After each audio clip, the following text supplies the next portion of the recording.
Ese es el detalle. Digamos, en resumen, que lo que es la falta de preparación, lo que es la ignorancia, no que se entienda que le está como un insulto, sino la ignorancia como tal de ciertos temas fundamentales para poder ejercer ciertas acciones de las cuales depende pues el bienestar de una población, pues es lo que ha estado perjudicando prácticamente no solo al Estado sino al país, es esa ignorancia. El problema, y vuelvo a lo mismo, el gran problema de nuestro país... El tema de la difusión, que ni siquiera tampoco se extiende a la población ese conocimiento. El problema es, tanto en el estado de Tabasco como a nivel nacional, es que nuestros representantes, que se supone son representantes de la soberanía del pueblo, no hay un vaso comunicante entre estos representantes y su comunidad. Bueno, no todas, pero la gran mayoría de las iniciativas y de los proyectos legislativos que hay obedecen, insisto, a una agenda política, no a las necesidades que tiene la población. Y esta desvinculación que tiene, en este caso, el Poder Legislativo con el pueblo mexicano, pues hace que el pueblo mexicano, en primer lugar, los repudie, y en segundo lugar, se desinteresen por involucrarse en estas áreas, en estas actividades. Sí, porque además me comentabas hace un momento que hacía falta también el tema de la prevención en las leyes, que es bueno, lo que adolece, pero si tampoco la sociedad, en caso de que hubiera leyes que vieran por la prevención, si desconoce la misma población esas leyes, aún tratándose de una prevención, pues van a incurrir en los delitos de todas maneras, ¿no? Sí, el problema es que las leyes están hechas para castigar, no para prevenir. Ese es un problema que tenemos. El segundo problema es que somos muy cuadrados, los legisladores son muy cuadrados, o sus asesores, al momento de expedir una ley, porque lo encuadran únicamente al ámbito jurídico, dejando a un lado la sociología jurídica, incluso la sociología política, la sociología y sus ramas, ¿no? Entonces, y sus disciplinas. Entonces no hay esa conectividad, y mientras no haya esa conectividad vamos a tener leyes que, insisto, se desconectan con la realidad social.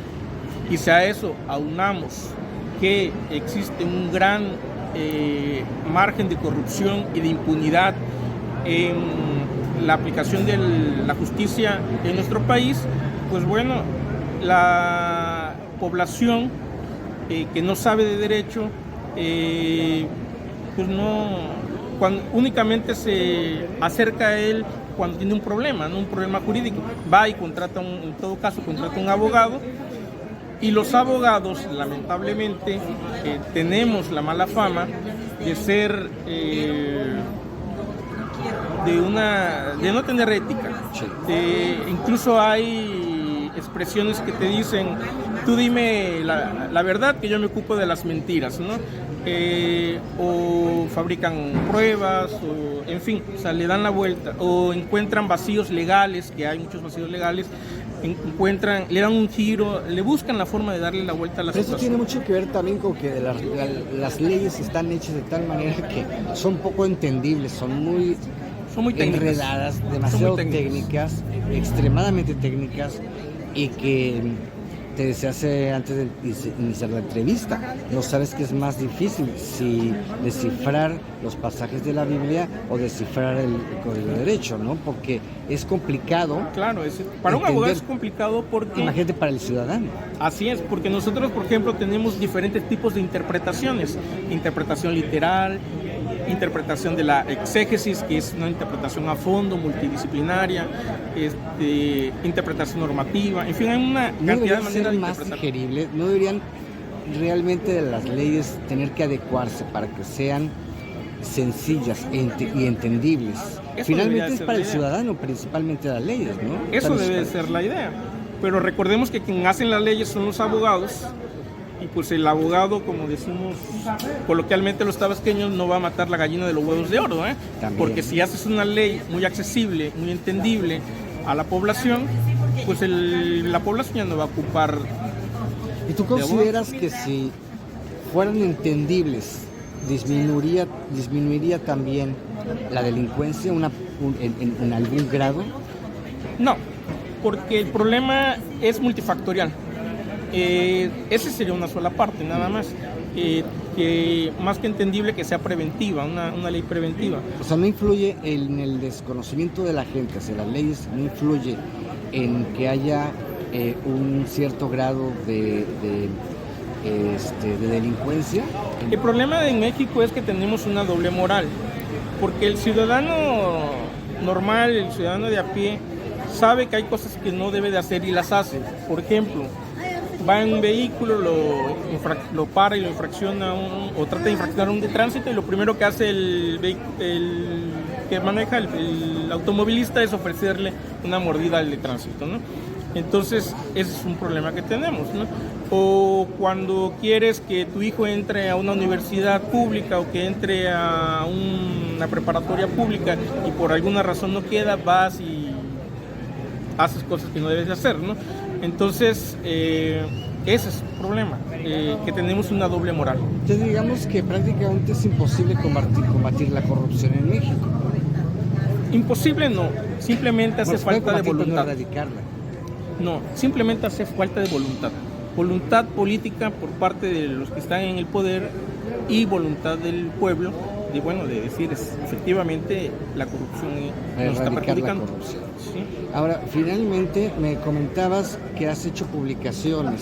Coméntale a la gente un poco de las publicaciones que has realizado. Bien, como mi formación es como abogado, como licenciado en Derecho, y actualmente estoy cursando un posgrado, un doctorado en estudios jurídicos. Este posgrado es un posgrado de investigación avalado por el Sistema Nacional de Posgrado del Consejo Nacional de Ciencias Humanidades, que se conoce como CONACYT. Y esta formación como investigador es una formación de otra área que me fascina, que me gusta mucho, que es la docencia y la investigación. Y efectivamente esta formación me ha permitido poder hacer algunas publicaciones.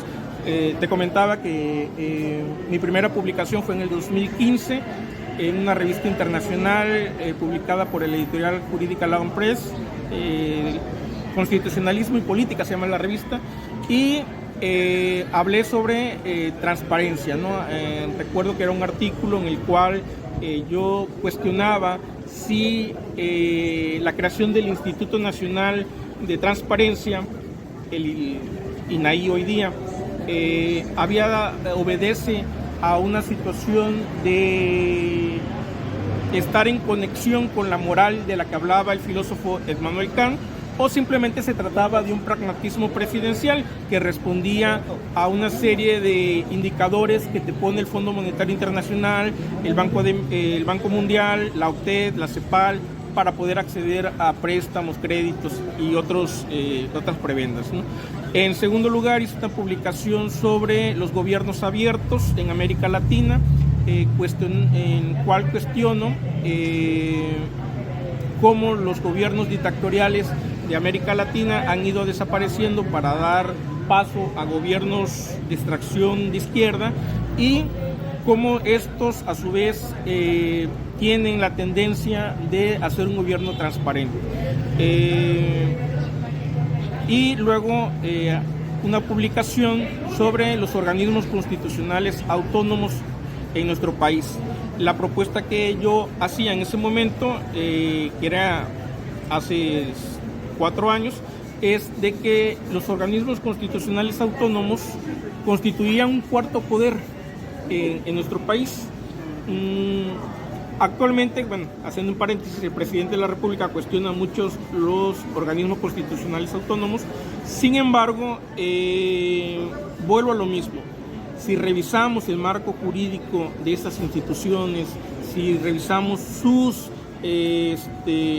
programas, sus reglamentos, vamos a encontrar que son instituciones maravillosas.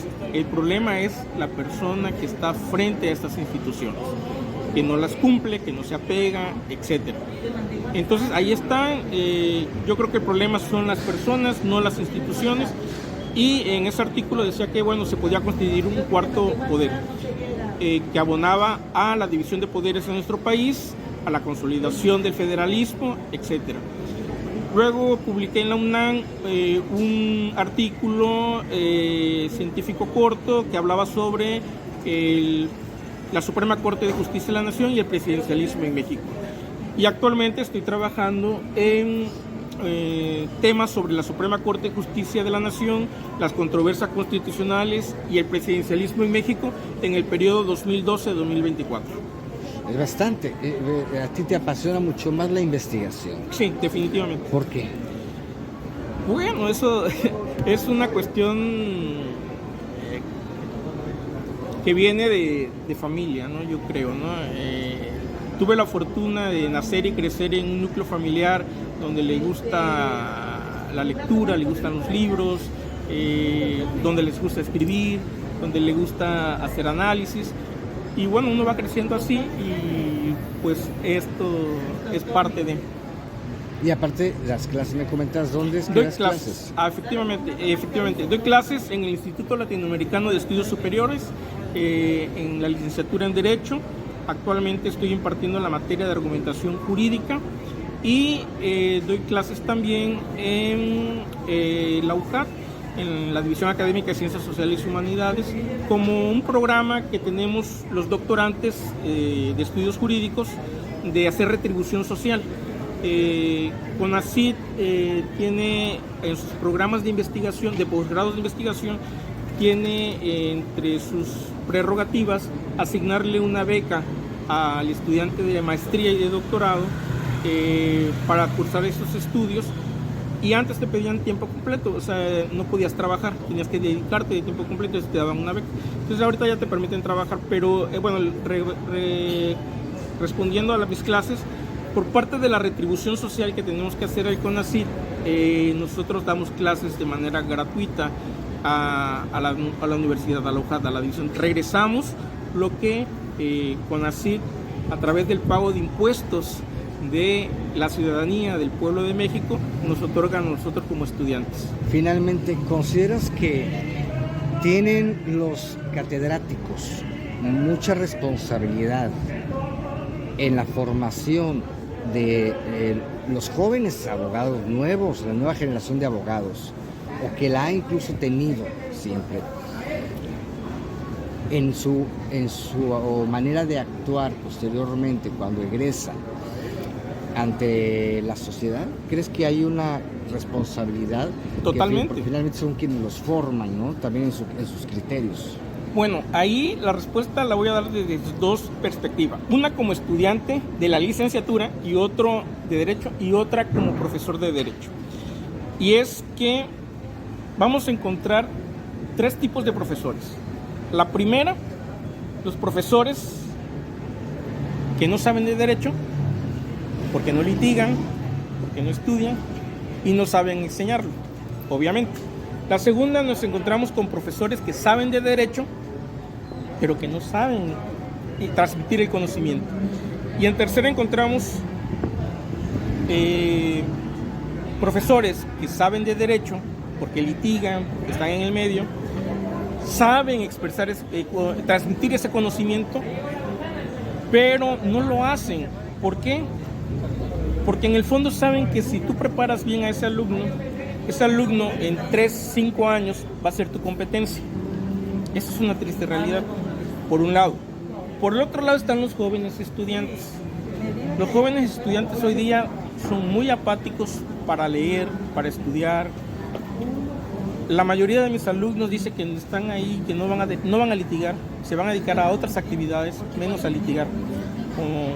Entonces llegan desmotivados, y yo siempre he dicho que también hay una reducción muy significativa del pensamiento crítico por parte de los estudiantes, pero este es un problema, pienso yo, que no es imputable únicamente al estudiante ni a los profesores. Es un problema que se genera en el sistema educativo mexicano, donde hay una tendencia a suprimir el pensamiento crítico en las aulas, sobre todo en las universidades. Terrible de veras, porque no se ve un panorama entonces muy alentador. Finalmente es una generación de la cual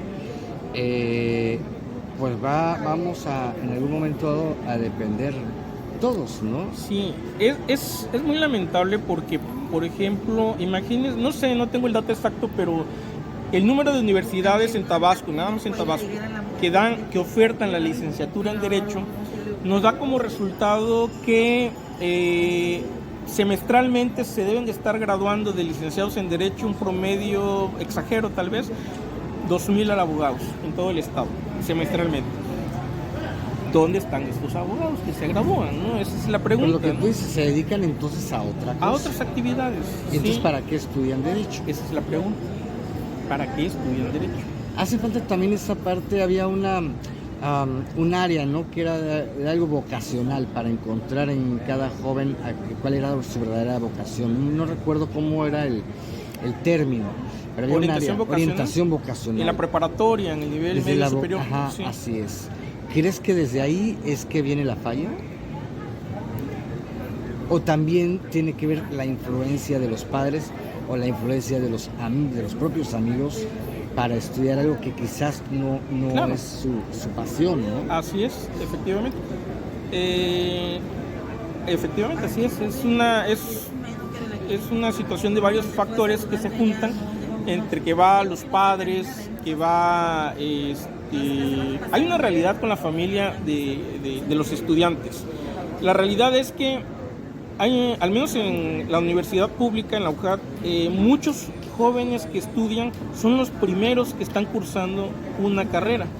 O en algunas otras opciones son la primera vez en la familia que alguien va a estudiar Derecho, que alguien va a ser abogado. Y hay una realidad también lacerante. Hay estudiantes que sus papás, sobre todo en las niñas, que sus papás no quieren que estudien una carrera universitaria. ¿Por qué? Por varias razones, pero una de las razones es económica. Tengo alumnas que me han dicho, mira, es que mi mamá me dice que vengo a hacerme tonto a la universidad, que mejor me dedique a trabajar.